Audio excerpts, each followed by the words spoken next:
So what is up mga chong? Welcome back sa panibagong video natin ngayon. So ang gagawin natin ngayon, magkakaroon tayo ng full reviews about sa cellphone na ito. Actually, all release na siya at ngayon ako nakapag-review nito kasi nga, ayun nang din nagkapera. Alam niyo na, diba?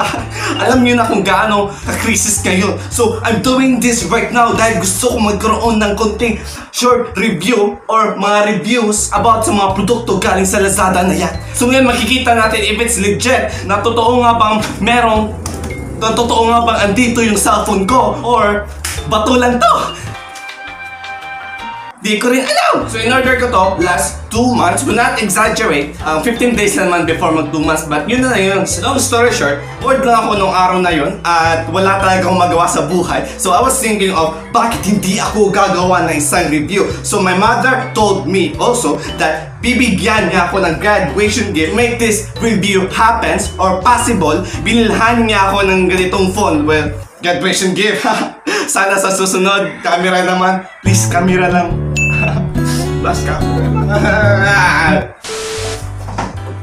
Well, I know you're still watching these videos. Ipagpapatuloy natin yung ganitong review. This is not a typical full review product video kasi nga low quality yung mga videos natin and get used to that dahil ganun talaga yung mga videos natin dito sa channel na to. And if you're wondering why am I doing this shit right now,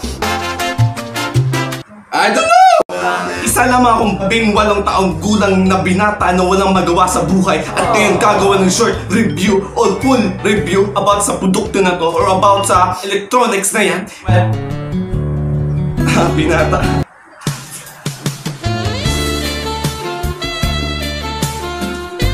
Ew. Not only that, I'm going to make an observations also about sa mga full specification, full potential about sa phone na to. Na-capture ko sa utak ko na this may not be the best product but still, alam ko na ang phone na ito is vloggable and usable. Why not settle for the less, diba? It's free real estate, you know? So without further ado, let's start the ASMR full review product video. Salamat Lazada! Salamat po! This is the product, a full rectangular box. This costs like 9,040 pesos. Kung kikita nyo yan, yan po, thumbnail. Alam nyo guys, hindi ko talaga kung bakit nagta-thumbnail ako sa harap nyo. Like it is, I know it's not illegal, but you know, the kakornihan na meron dun, diba?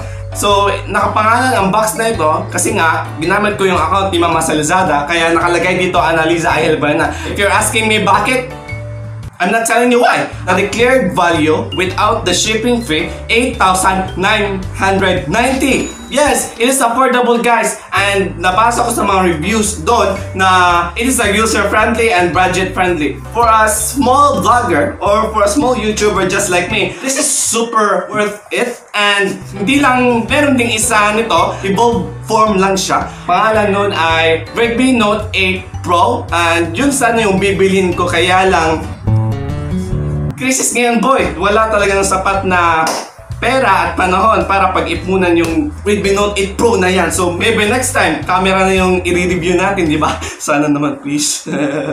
12 seconds later. So eto na, bubuksan ko na siya para maging family friendly itong channel natin. Gagamit ako na nito. Yan. Gamit sa pambabae. Hindi ko alam kung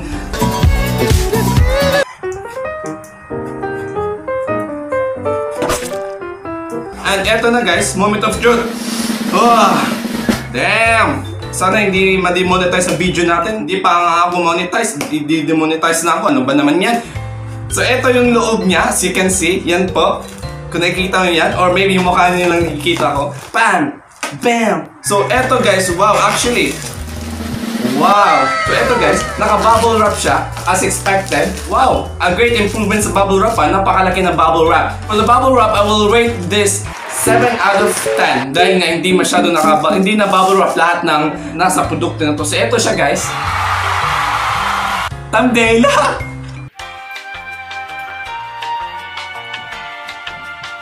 So eto siya guys, mabigat siya as expected. So salamat ML guys. Joker. So, Redmi Note 8. Kung gusto nyo bilhin yung another produkto nyo to, yung evolved form, yung upgraded one niya, Redmi Note 8 Pro, maganda rin siya, super ganda. Yes, yung specs niya. So, eto lang guys, settle lang muna ngayon tayo sa last. Sana hindi ko magasgas to. Satisfying guys.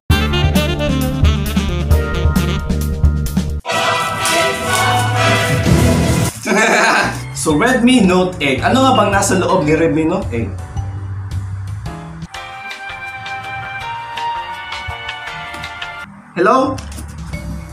Damn!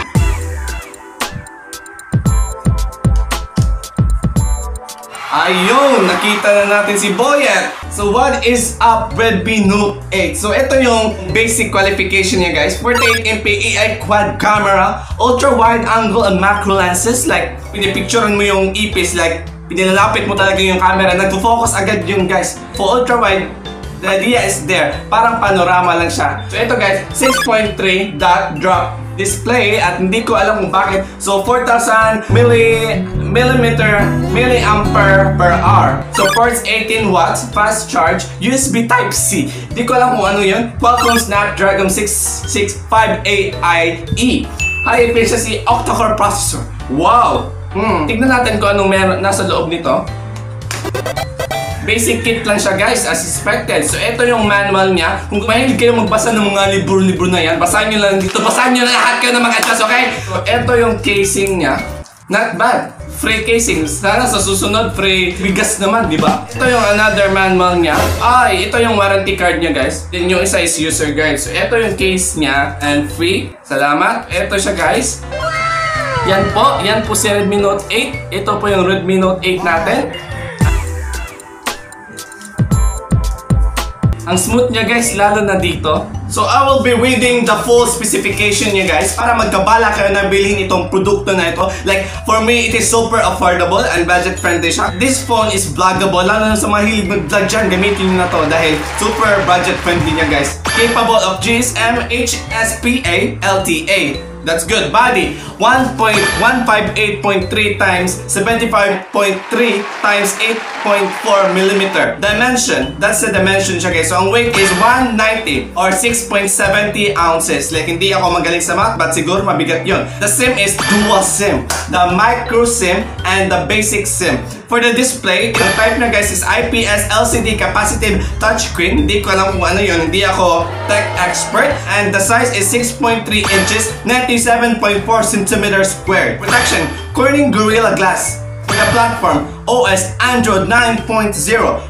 Pi, maraming version guys. So, Pi version siya. Chipset, Qualcomm SDM665 Snapdragon 665. Yes, pang Mobile Legends. So guys, kung mahilig kayo sa online gaming na yan, kung mahilig kayo mag-Minecraft kayo dyan. Kung mahilig kayo mag-Facebook kayo dyan. So, subukan nyo sa Redmi Note 8 guys. Dahil capable siya almost sa lahat. CPU, octa-core. That's good, octa-core. GPU, Adreno 610. Hindi ko alam kung ano yun. Basta yun na yun. For the color, Neptune Blue, Moonlight White, Space Black, Nebula, Purple, Cosmic Purple. For the memory guys, card slot, Micro SD XC. That's good. For the main camera, Quad AI camera, 48 megapixels, wide para sa wide angle niya guys. 8MP ultra wide for the ultra wide yung panorama version na guys. And 2 megapixels for the macro lens. 2 megapixels for the depth lens. So for the features, LED flash, HDR, panorama. For the video, up to 4K resolution niya guys. Like parang nanonood ka lang ng movie na yan. At 30 FPS. Dito sponsored ng Redmi eh. Pero dapat sana. Dapat sana lang. Selfie camera. Single 13MP for the wide. Like kung ganyan mahilig ka mag-selfie like. For the battery, non-removable LiPo 4,000 milliampere.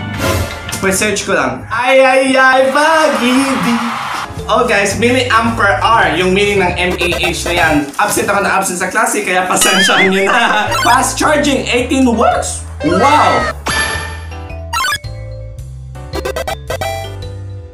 So yun lang guys, and ililink ko lang sa description ang full specification ng phone na to. Kung may balak kayong bilhin ang phone na to, bilhin nyo na kasi super affordable niya guys. Like hindi to sponsored video, but dapat sana. That is all na siguro guys. Wala pang free memory card to. Hello!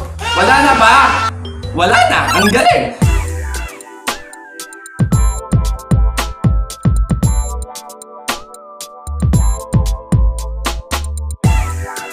That is all for this video, guys. Don't forget to drop a big thumbs up and comment down below kung ano pang may sasuggest mo i-review natin soon. Not now, but soon, diba?